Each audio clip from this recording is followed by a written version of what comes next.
नमस्कार दोस्तों, स्वागत है आपका हमारे इस चैनल पर, जहां हम बात करेंगे भगवत गीता का अध्याय 7 ज्ञान विज्ञान योग। कुरुक्षेत्र की रणभूमि, जहां एक और असंख्य योद्धा मृत्यु और विजय के बीच खड़े हैं, वही अर्जुन अब भी अपने प्रश्नों और संदेह में उलझा हुआ है। श्री कृष्ण, जो केवल अर्जुन के सारथी नहीं बल्कि स्वयं परमात्मा है, अब उसे उच्च सर्वोच्च ज्ञान का उपदेश देने वाले हैं, जिसे पाकर मनुष्य जन्म मृत्यु के चक्र से मुक्त हो सकता है। श्री कृष्ण, हे अर्जुन, अब तुम मुझसे सुनो।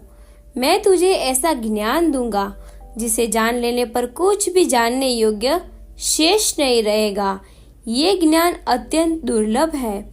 असंख्य लोग प्रयास करते हैं, परंतु वास्तव में मुझे जानने वाले अत्यंत ही कम होते हैं। भगवान बता रहे हैं कि ये संसार भले ही ईश्वर का नाम लेता हो, पर वास्तव में ईश्वर को जानने वाला बहुत ही विरले होते हैं। दोस्तों, ज्ञान और विज्ञान का अर्थ यहाँ गहरा है। ज्ञान मतलब सिद्धांत, विज्ञान मतलब उस ज्ञान का अनुभव।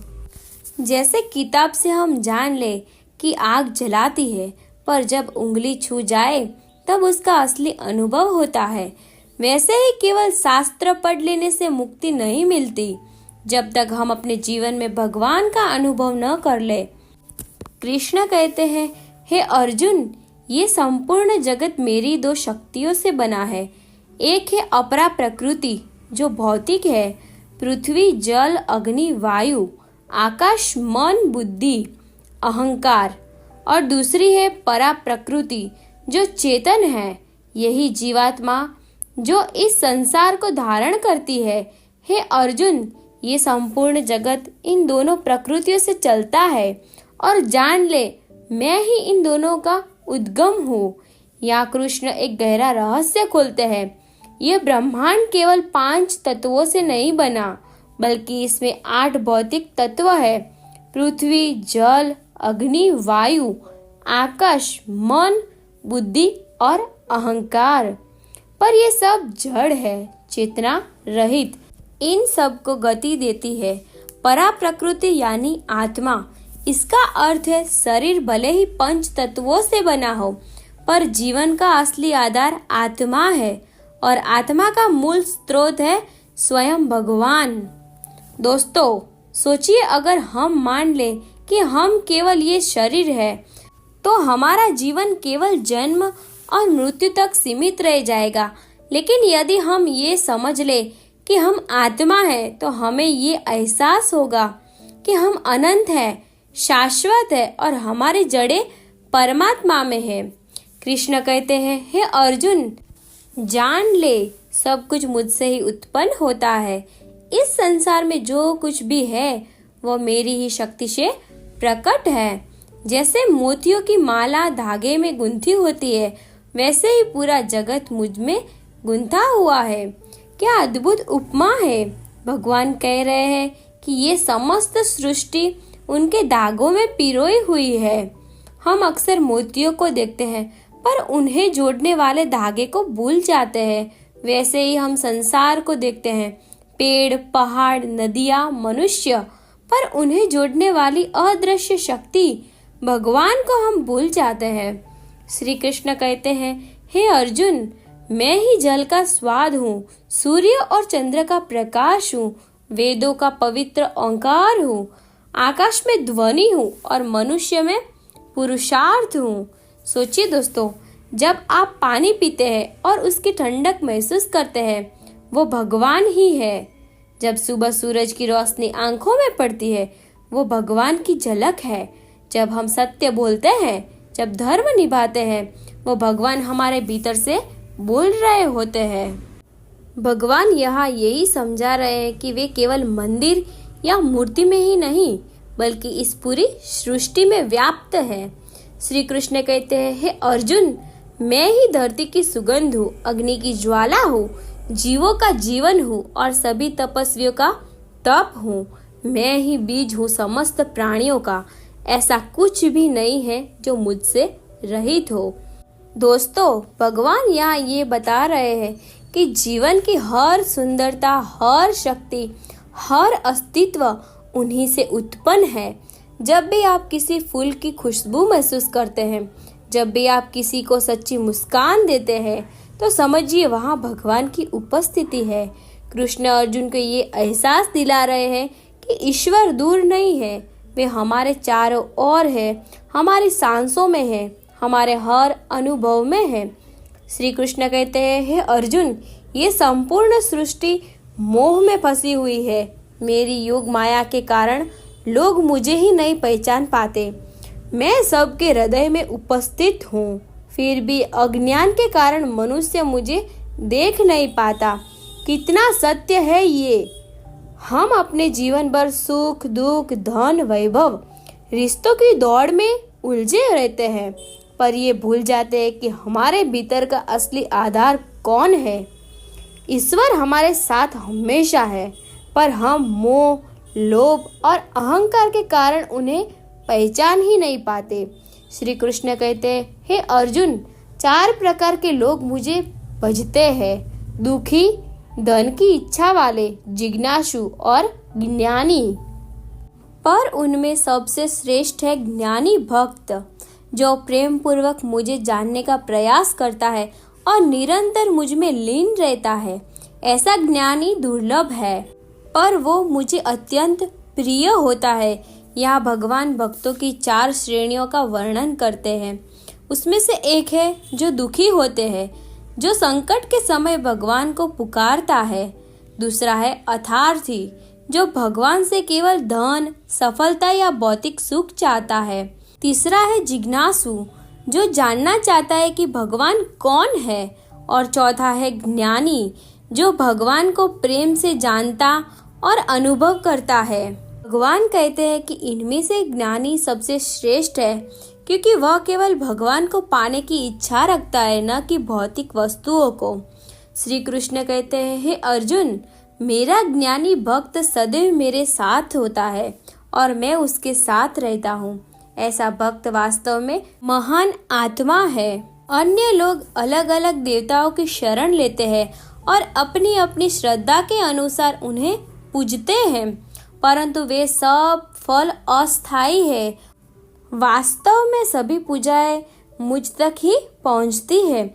यहाँ भगवान एक बड़ा रहस्य प्रकट कर रहे हैं। मनुष्य अपनी इच्छाओं के अनुसार किसी देवता की पूजा करता है, कभी धन के लिए, कभी संतान के लिए, कभी सुख के लिए।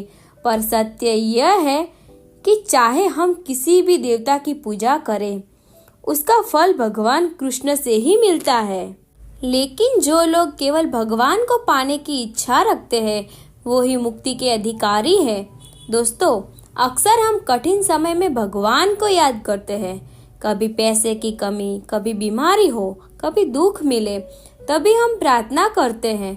पर असली भक्त वही है जो भगवान को केवल भगवान के लिए चाहता हो, जो ये कहे, हे प्रभु, मुझे कुछ मत दो, बस मुझे अपने साथ रखो। श्री कृष्ण कहते हैं, हे अर्जुन, अज्ञानी लोग मुझे मेरी मानवीय देह में देखकर समझ नहीं पाते। वे सोचते हैं कि मैं भी साधारण मनुष्य हूँ, पर वे नहीं जानते कि मैं अजर, अमर, अनंत और सबका स्वामी हूँ। यहाँ भगवान ये स्पष्ट कह रहे हैं कि जो लोग केवल श्री कृष्ण के बाहरी रूप को देखते हैं, वे उन्हें साधारण मानव समझते हैं, परंतु असली ज्ञानी जानता है कि ये देह केवल एक आवरण है, असली स्वरूप का अनंत चेतना है।